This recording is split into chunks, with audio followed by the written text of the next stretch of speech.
Cancer వ్యాధి పట్ల అవగాహన పెంచుకొని నిర్ణీత వ్యవధిలో స్క్రీనింగ్ పరీక్షలు చేయించుకోవడం, ధూమపానం లాంటిది దురలవాట్లకు దూరంగా ఉండటం తదితర మార్గాల ద్వారా వ్యాధి రాకుండా నివారించుకోవచ్చని దొరవారి సత్రం పిహెచ్సి వైద్యాధికారి డాక్టర్ వి చైతన్య తెలియజేశారు.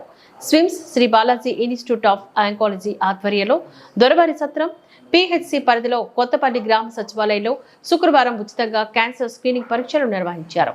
ఈ సందర్భంగా డాక్టర్ వి చైతన్య మాట్లాడుతూ పొగాకు ఉత్పత్తుల వినియోగం క్యాన్సర్ కు కారణమవుతుందని అన్నారు. 40 ఏళ్లు పైబడిన మహిళలందరూ 3 ఏళ్లకోసారి రొమ్ము క్యాన్సర్, గర్భాశయ ముఖద్వార క్యాన్సర్ స్క్రీనింగ్ పరీక్షలు చేయించుకోవాలని సూచించారు.